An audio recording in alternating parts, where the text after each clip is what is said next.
నమస్తే. Welcome to VSB Telugu audio కథలు.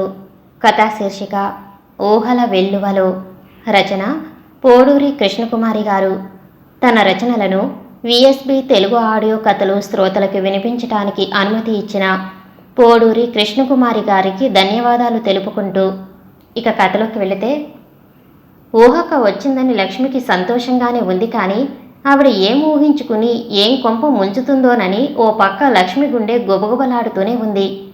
అసలేం జరిగిందంటే, లక్ష్మి వాళ్ళమ్మ 80 ఏళ్ల రంగమ్మ గారికి జ్వరం వచ్చి 3 రోజులయ్యి మూసిన కన్ను తెరవకుండా మంచాన పడుందన్న వార్త దగ్గర దూరం భేదాలు లేకుండా చుట్టాలందరిలోనూ దావానంలా వ్యాపించింది.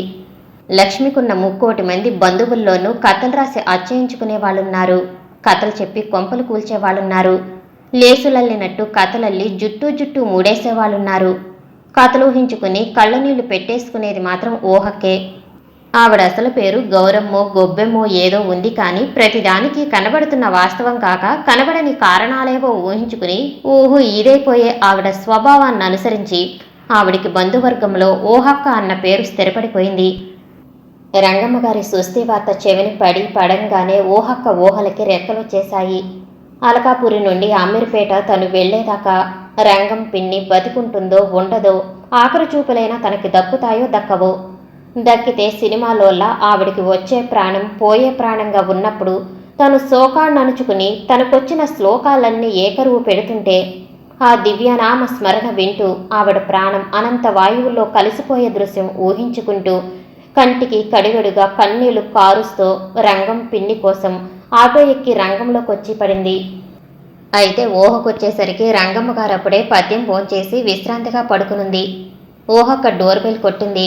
లక్ష్మి వచ్చి తలుపులు తీసేలోగా తలుపులు దబదబా బాధేసింది.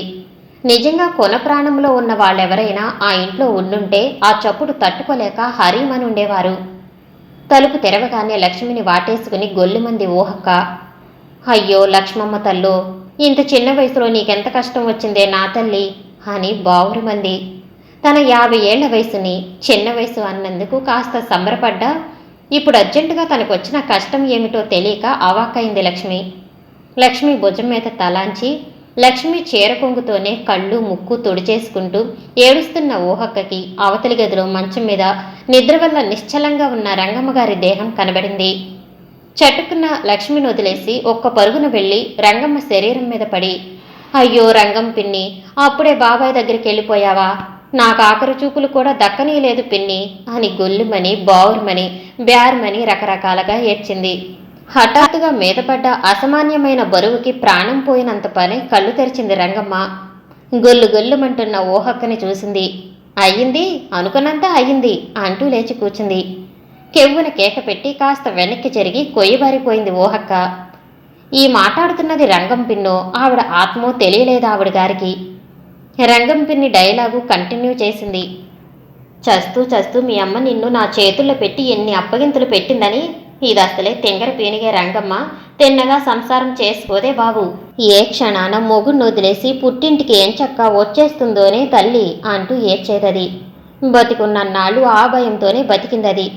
ఆ భయంతోనే పోయింది. చచ్చి ఏ లోకాన్నుందో మహా ఇల్లాలు. కడుపులో వేసుకుని దీన్ని అదుపులో పెట్టవే రంగమ్మ అని చేతిలో చెయ్యేయించుకుంది. ఎన్నాళ్ళు కాపాడుకొచ్చాను, ఇంక నీకు 60 ఏళ్ళు వచ్చాయి కదా అని కాస్త విశ్రాంతి తీసుకుంటుంటే ఇప్పుడు ఈ వయసులో ఈ పనేంటి? కాపురం ఏ గంగలో కలుపుతావే? ఇప్పుడు నీకు విడాకులేంటే? నీ మనవడికి ఏడాది పెళ్లి చేస్తే పై ఏటికి ముని మనవులు పుట్టుకొస్తారు కూడాను. రంగమ్మ ఆపకుండా దీర్ఘాలు తీస్తూనే ఉంది. గది గుమ్మం అవతల నిలబడి ఈ సీను చూస్తున్న లక్ష్మికి వీళ్ళిద్దరినీ చూస్తుంటే నవ్వాలో ఏడవాలో తెలియలేదు. నేనెందుకు ఏడవాలి? ఏడ్చేవాళ్ళని ఏడవని అనుకుని నవ్వుకుంటూ తన గదిలోకెళ్ళింది. ముందుగా ఊహక్క కంటిదార ముక్కుదారాలతో తడిసిన బట్టలు తీసేసి 4 చెంబులు నీళ్ళేసుకుని శుభ్రమైన బట్టలు ధరించి యువతలకొచ్చింది. కాఫీలు కలిపి తీసుకెళ్లి తల్లికి ఊహక్కకి అందించింది. ఆ పాటికి వాళ్ళిద్దరూ సంగతులన్నీ స్టార్ట్అవుట్ చేసుకుని అపోహలు అపార్థాలు తీరి స్థిమితపడ్డారు. మళ్ళీ డోర్ బెల్ మోగింది. ఈసారి లక్ష్మీ మేనత్త కొడుకు మేకలరావు వచ్చాడు. రంగమ్మత్తకి ఎలా ఉందే? ఏమన్నా కాస్త కులాసానా అని అడిగాడు గొంతు తగ్గించి. అటు ఇటు కాకుండా తలని ఏటేటో ఊపి రంగమ్మగారి గది చూపించింది లక్ష్మి మౌనంగా. మొదటిసారి ఉద్యోగపు ఇంటర్వ్యూకి వెడుతున్న క్యాండిడేట్లా మహా సీరియస్గా పరమ అయోమయంగా మొహం పెట్టుకుని గదిలోకెళ్ళాడు మేకలరావు. మేకలరావు అసలు పేరు మణిమేకలరావులండి.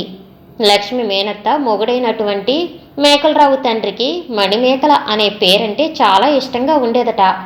తనకి పెళ్ళంటూ అయ్యి కూతురంటూ పుడితే ఆ పేరే పెట్టాలని కృతనిశ్చయుడై ఉండగా లక్ష్మి మేనత్తతో పెళ్ళయింది.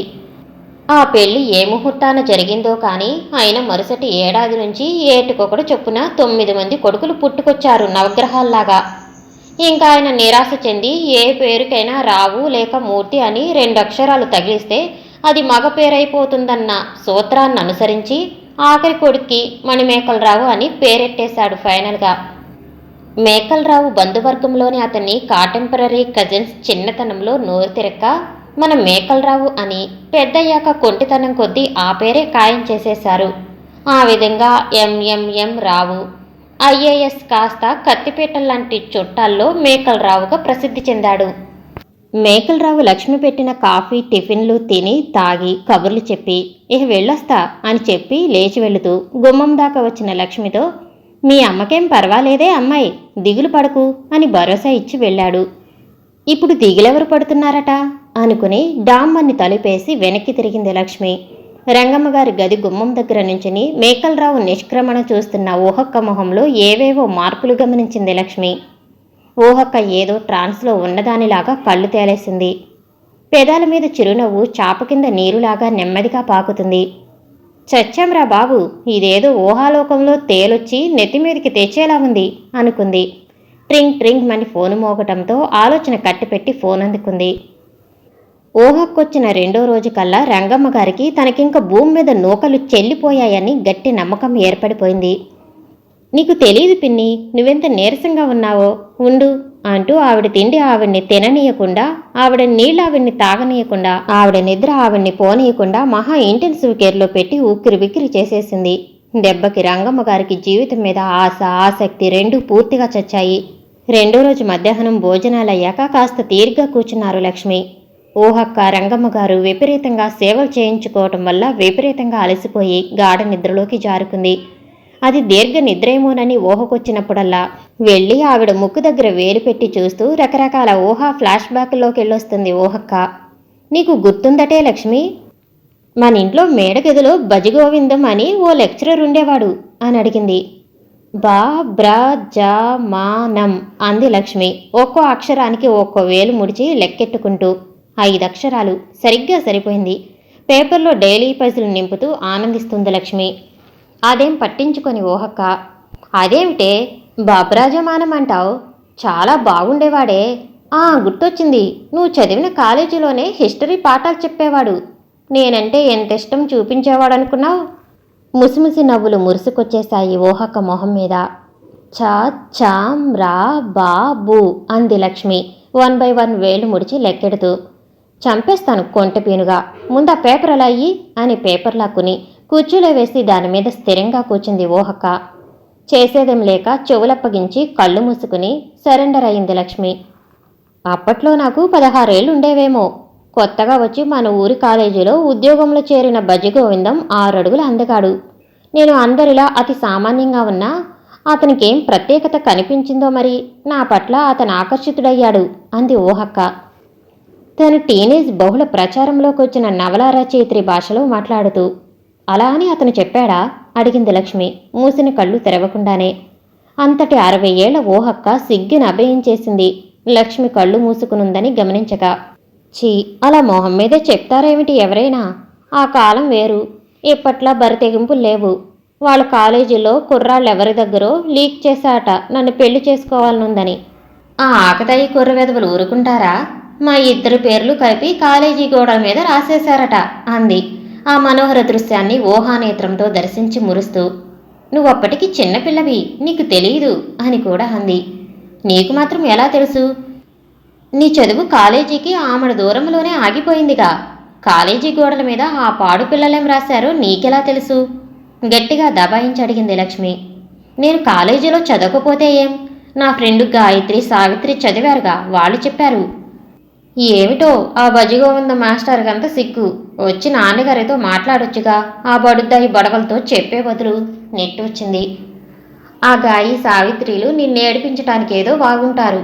నువ్వవన్నీ నమ్మేసి 60 ఏళ్ళు వచ్చినా నువ్వో మోగ ప్రేమికురాలివి, బజ్జిగోవిందం భగ్న ప్రేమికుడు అని ఊహించుకుని నవ్వుల పాలవుతున్నావు.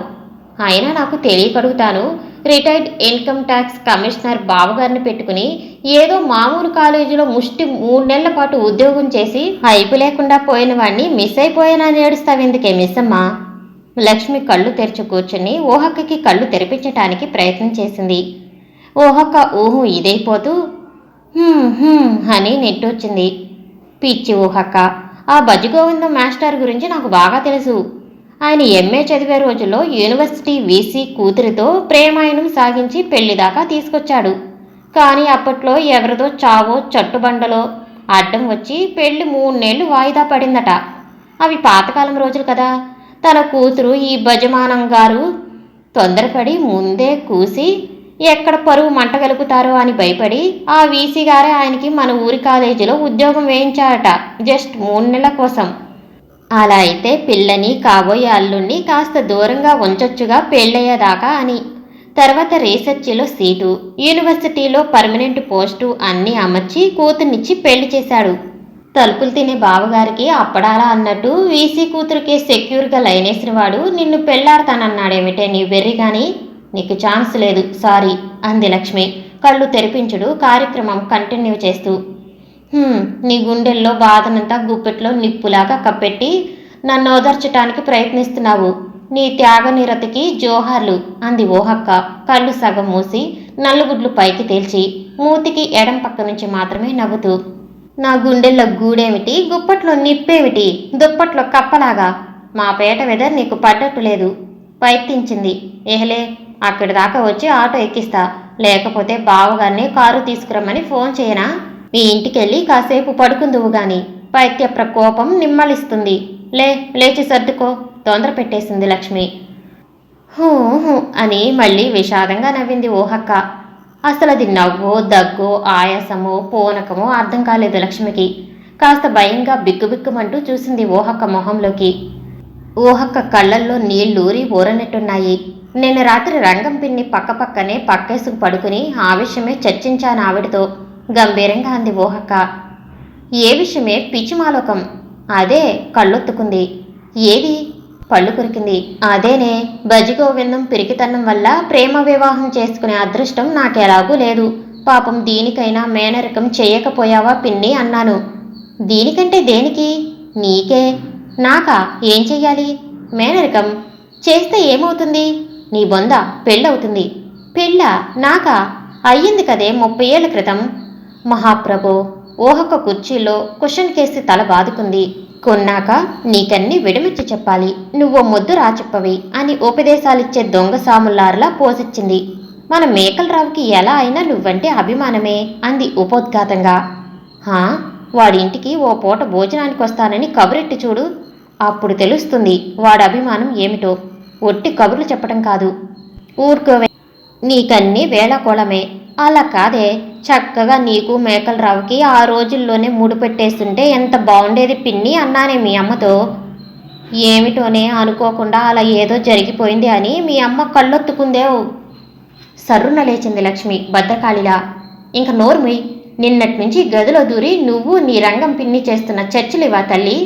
నేను మా ఆయన రజోత్సవం జరుపుకుని సన్నోత్సవాలు బ్రహ్మోత్సవాలు వైపు చెట్టాపట్టలేసుకు సాగుతుంటే నువ్విక్కడ తీరిక కూర్చుని నీలాగే నాకు కూడా ఫ్లాష్ బ్యాక్ మానసిక రొమాన్సులుంటాయని ఊహల మీద ఊహలు అల్లుకుంటున్నావా మహాతల్లి?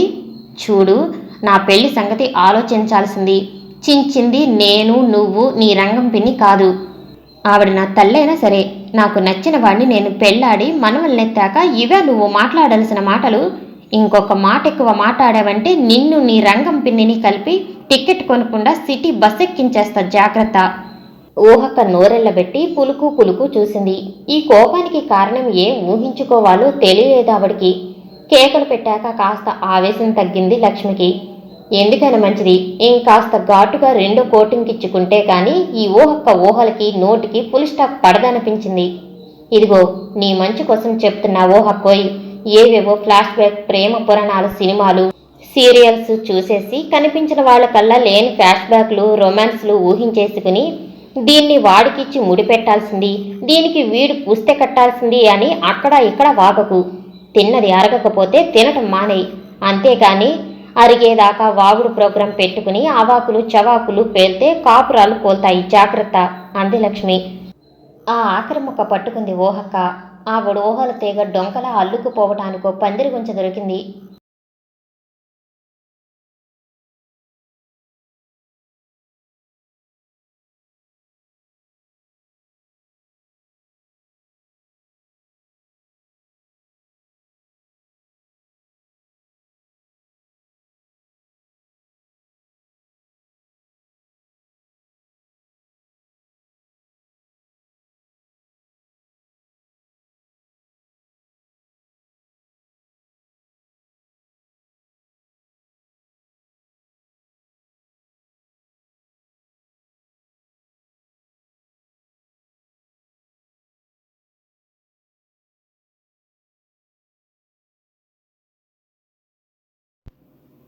అయ్యో నా వెర్రి తల్లోయ్, నీ మొగుడను మానపక్ష ఏమిటి?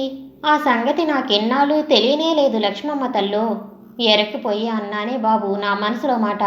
ఇప్పుడు నీ కాపురం ఏమైపోతుందో ఏమిటోనే. అయినా ఇన్నేళ్ళు ఎలా వేగావే అలాంటి మొగుడితో? ఇంత పెద్ద వయసులో నీకెంత కష్టం వచ్చిందే పిచ్చి తల్లి. గొడ్ల నీరు కుక్కేసుకుని ఆరునొక్క రాగం లంకించుకుంది ఓహక్క. లక్ష్మికి బుర్ర తిరిగిపోయింది. మహాప్రభో, ఇదెక్కడి గోలా? సమాప్తం.